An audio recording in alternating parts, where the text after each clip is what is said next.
When we are all connected, तब भी हम किसी के साथ अच्छा बिहेव करते हैं और किसी के साथ हम डिफरेंट तरीके से बिहेव करते हैं। कोई हमें अच्छे से बात करता है तो हम उसके लिए एक डिफरेंट ओपिनियन रखते हैं, कोई अगर हमारे साथ बुरा करता है या कैसा भी है तो उसके साथ हम एक अलग तरीके से बिहेव करते हैं।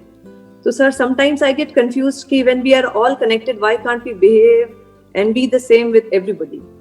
देखिए, दो अलग अलग चीज़ें हैं। एक है एक रियलिटी, वो क्या है, चाहे आप साइंटिफिक पॉइंट ऑफ व्यू से देखिए चाहे स्पिरिचुअल पॉइंट ऑफ व्यू से देखिए, we are all connected, we are all one, उसमें कोई डाउट है ही नहीं।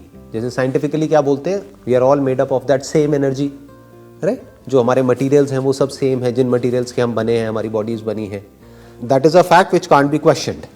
एक है बिहेवियर जिसकी आप बात कर रहे हो। बिहेवियर में इट इज इम्प्लाइड कि कोई दूसरा है, तो वहां पर क्या आ जाता है, वहां पे एक ट्रांजैक्शन आ जाती है। कोई बोलता नहीं है, but every relationship is a transaction of give and take.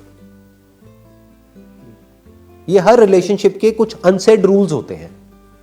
Even the relationship of a husband and wife, कि अगर कोई एक पर्सन है जो बदले में सामने वाले से एक्सपेक्ट बहुत कुछ करे, लेकिन जब करने की बारी आए तो पीछे हट जाए, तो कहने के लिए तो वो हस्बैंड वाइफ है, लेकिन वो रिलेशन ज्यादा टाइम तक चल नहीं पाएगा ना। तो what I am saying is कि ये हमको सेंसिबली समझना होगा कि इस दुनिया में जो भी हमारा बिहेवियर होता है, that is influenced by this give and take equation, that's more of a transaction. जैसे एक बिजनेस की ट्रांजैक्शन होती है कि अगर मैंने आपको 100 रुपए दिया तो मैं बदले में एक्सपेक्ट कर रहा हूं कि मेरे को 100 रुपए की वैल्यू की कोई प्रोडक्ट या सर्विस मिली, तो दैट इज अ ट्रांजैक्शन। ऐसे ही एक ट्रांजैक्शन होती है फ्रेंड्स के बीच में, रिलेटिव्स के बीच में, सबके बीच में। और फ्रेंड्स का मतलब ये नहीं है कि फ्रेंड्स मैंने बोल दिया तो उसकी कोई सब कैटेगरीज नहीं है। फ्रेंड्स भी अलग अलग तरह के होते हैं।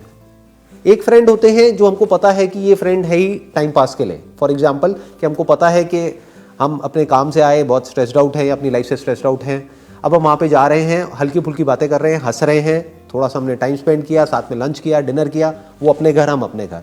अब वहाँ पे हम एक्सपेक्ट करने लग जाएं कि वो हमारे इमोशंस को क्यों नहीं समझ रहा, हमारी फीलिंग्स को क्यों नहीं समझ रहा, तो हम थोड़ा गड़बड़ कर रहे हैं। वो रिलेशनशिप अलग है, वो फ्रेंड्स अलग है। वो ज्यादातर स्कूल कॉलेज में बन जाते हैं। जो स्कूल कॉलेज की जो फ्रेंडशिप्स होती हैं, वहां पर एक इमोशनल एक अलग ही बॉन्ड होता है, क्योंकि हम साथ में ग्रो कर रहे होते हैं। उसके बाद में जब लोगों का अपना माइंड एक लेवल पे डेवलप हो जाता है, तो रिलेशनशिप अलग अलग तरह की होती है। फॉर एग्जाम्पल, आप ऑफिस में किसी के साथ में काम कर रहे हैं, तो वो भी कहने के लिए फ्रेंड है, बट एक्चुअल में वो आपका फ्रेंड नहीं है, वो आपका कलीग है। तो उसमें हमको मिक्स नहीं करना है कि वहां पे जाकर के हम अपने सारी बातें बता रहे हैं, फिर वो आगे बता रहे हैं, फिर हम कह रहे हैं देखो उसने मेरे साथ में क्या कर दिया। अरे वो एक अलग रिलेशनशिप है। तो वी हैव टू अंडरस्टैंड कि वो जो रिलेशनशिप है, जो भी रिलेशनशिप हमारी जिसके भी साथ में है, उसके क्या रूल्स हैं, वो सामने वाले को क्लियर नहीं भी है तो हमारे माइंड में क्लियर होने चाहिए। तो कभी भी हमारा कॉन्फ्लिक्ट नहीं होगा किसी भी रिलेशनशिप में। Very clear. तो कहने का मतलब है कि बिहेवियर हमारा अलग अलग होना चाहिए। Fundamentally we are all one. मैं और किसी जंगल में कोई मानो सांप है जहरीला, या कोई बहुत ही प्यारा सा कोई बर्ड है, मान लो कोई ग्रीन कलर का एक पैरेट है बड़ा ही प्यारा सा, या कोई पपी है छोटा सा, कहने के लिए हम चारों एक हैं, उसमें कोई डाउट नहीं है। We are all made up of nature. लेकिन मैं कोबरा के साथ उस तरह से बिहेव नहीं करूंगा जिस तरह से मैं उस पपी के साथ में बिहेव करूंगा। राइट। तो ये हमको देखना पड़ेगा कि बिहेवियर कहां पर कैसा रखना है। लोग भी कुछ कोबरा की तरह होते हैं, तो इसलिए मैंने इशारे में बात कही है, मैंने क्लियर नहीं बोली है ना। कुछ होते हैं जहरीले होते हैं, तो उनसे थोड़ा उसी तरह से बिहेव करना पड़ेगा। अब आप कहोगे नहीं वी आर वन, तो वो तो उसका तो काम ही वही है, मतलब वो तो प्रॉब्लम क्रिएट करेगा ही आपके लिए। उसका नेचर बेसिकली सामने वाले के नेचर के हिसाब से हमें अपने आप को राइट। हाँ, देखना पड़ेगा कि वो जो रिलेशनशिप है उसकी क्या इक्वेशन है।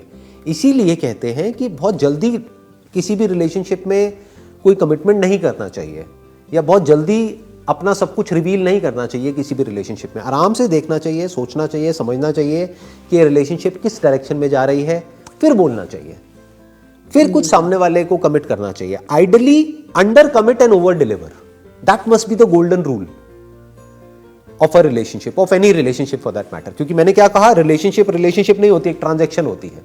तो कम बोल के ज्यादा डिलीवर कर दो तो वो रिलेशनशिप अच्छी चल जाएगी।